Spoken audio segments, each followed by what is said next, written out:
So I wanted to talk to you today about what an energy system would look like if it were built on human intellect. And you may wonder what the energy system that we have is built on, and basically it's built on digging dirty stuff, black and brown stuff out of the ground and burning it. So can we do better?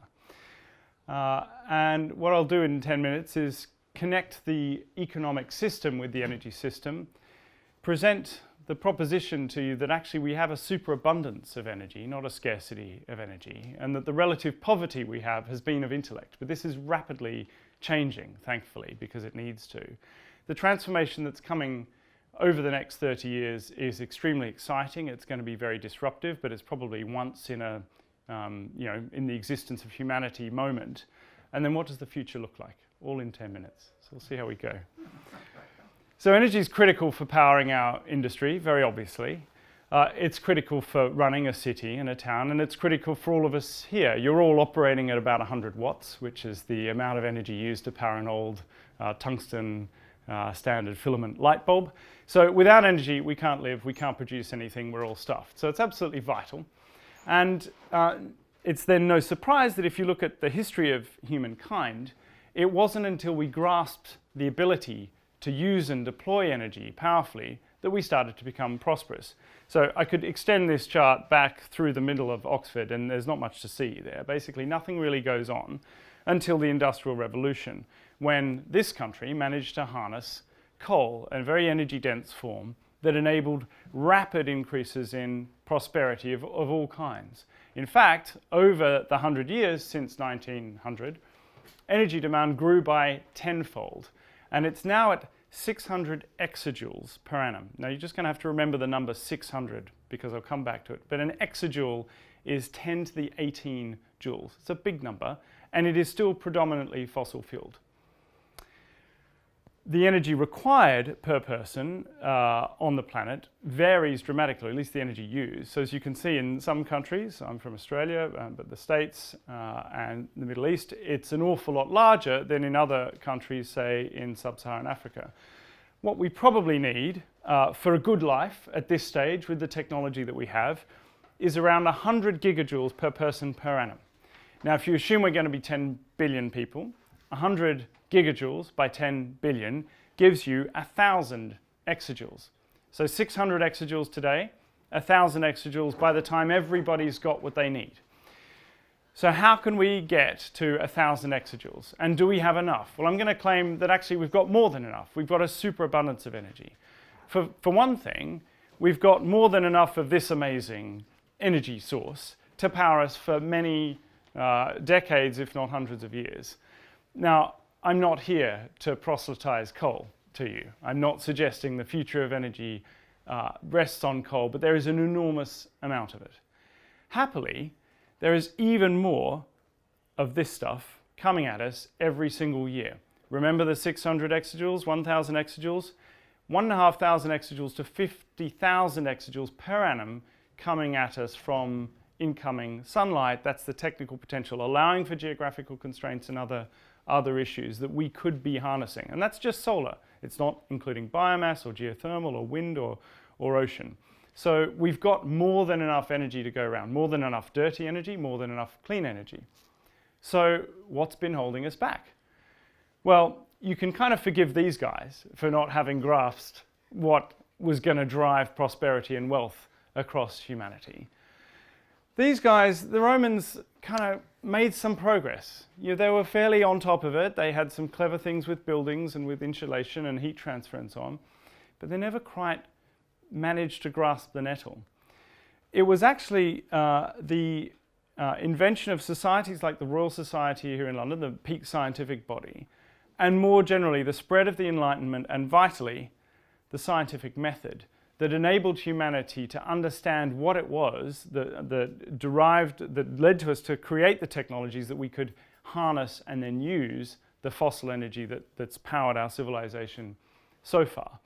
And what we've done in the last few decades, finally, is to take those scientific methods and apply them to the broader swathe of clean energy in which we are bathed every day. The wind, the sun. So here's a perovskite rock, which that structure has led researchers at Oxford to come up with solar cells that capture photons more efficiently, can be very thin. We need ways of storing energy. The lithium-ion battery, you probably have one of them in every single pocket in this room and every single pocket of the people looking at this online. And the lithium-ion battery was invented in Oxford, as well as many other energy technologies, whether it's graphene or others. So we're starting to apply our brain power. And this might seem like slow progress. Here's the efficiency in solar PV over the last few decades. But actually, this is the blink of an eye. If you think about the history of humanity over tens of thousands of years, in the space of just a few decades, we've understood that A, you can actually capture energy directly from the sun, and B, the efficiencies at which you can capture it can rise very quickly. And the perovskite structures that I noted here, rising very fast up this curve, invented and being demonstrated and deployed in Oxford. And as the efficiencies rise, the cost of energy falls dramatically. And you probably all know that the cost of solar energy has fallen thousands of times in the last few decades. It just keeps on getting cheaper. So what do we have ahead of us? What's this transformation look like to a world in which finally we have an energy system built on intellect, not on digging up dirty stuff and burning it? Well, a key question is, how fast is it coming at us? If you look at the last few transitions to coal, oil and gas, they've taken a matter of multi-decades, 5 or 6 decades, to get 50% of the planet's energy system, or 40%, 30%, with the new source of energy. Modern renewables, here we are, starting at 3, 4, 5%. How long will it take? We don't actually have 50 decades if you care about climate change, which I haven't even mentioned so far. So what are the odds that it's going to be faster?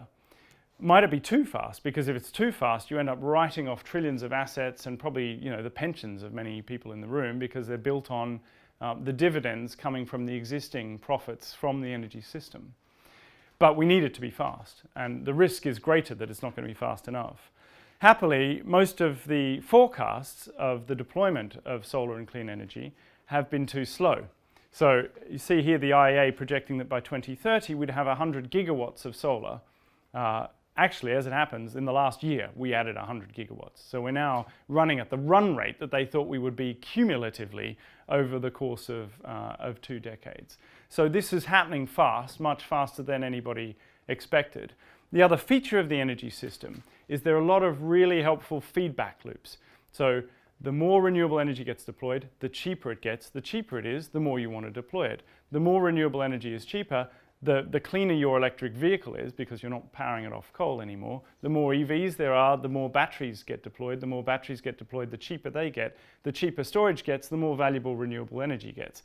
You deploy more renewable energy, you get more batteries, you get more renewable energy, etc. So these things have a self-reinforcing and accelerating cycle that could accelerate this transition in a way that none of the previous transitions were accelerated. So there is some hope that this might happen fast, and we need it to happen fast.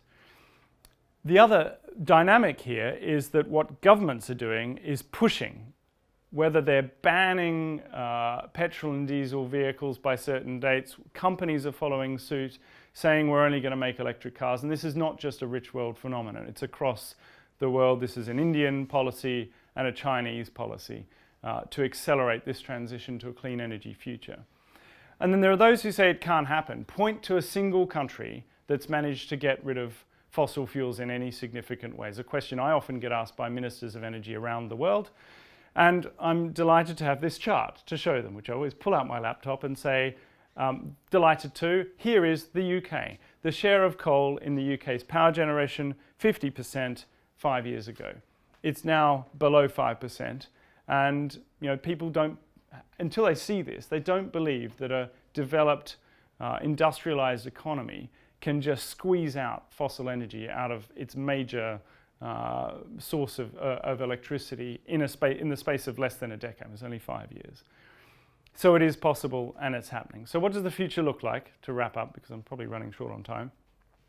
Solar energy is falling fast. If you look over the long run, coal is flat in cost. Nuclear, if anything, is going up. It's very clear which energy source wins this battle, this race to be the cheapest. The big challenge is storage. The brains are on it. There are many, many smart people around the world who've recognized that we've basically got the capture of energy licked, the clean energy capture problem. What we need is the storage problem, and whether we store it as hydrogen or ammonia, NH3, or in some other form, that's the next challenge. But there's universities all around the world, including here, especially at Oxford, working on this challenge. And then how does industry use energy in different ways? Because whether we like it or not, there's going to be a complete refashioning of industrial processes to use clean energy sources as opposed to dirty energy sources. This is a process that the Swedes are developing to produce steel in a completely carbon-free way using hydrogen. At the moment, it's more expensive than the coal-based variety, but not loads, they tell me. So we hope that these processes will get cheaper, and in the end, we won't be having arguments about whether it's worth saving the planet, because it'll just be cheaper to do so anyway. Right, so that's my talk. Let me wrap up. Energy and the economy are intimately linked, and they're going to be intimately linked forevermore. There is a superabundance of energy. We've behaved as if it's scarce throughout human history, but actually we're surrounded by it. We've had a poverty of intellect, which, given the importance of energy to the economy and given the fact that it's everywhere, is quite surprising. But in the course of the last 50 plus years, you know, the swarm of human intellect has been on this case, and we are winning. We are starting to win. The transformation is underway. These exponential growth processes have been triggered, and my guess is that this transformation will be much faster, thankfully, than the last few, because we don't have as long. And finally, if you think ahead, what does the future look like? Well, it's an energy system where energy is so cheap. I mean, it's free or even negatively priced in some places some of the time, that a lot changes in the economic system. Happily, climate change becomes a much more easier problem to address because our energy is clean and cheap.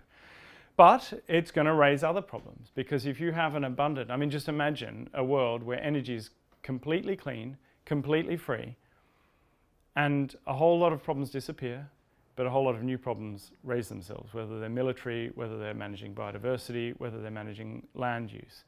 So that's what we have ahead of us. I hope that's been thought-provoking, and I hope I didn't go too far over time. Thank you very much. We've got some questions.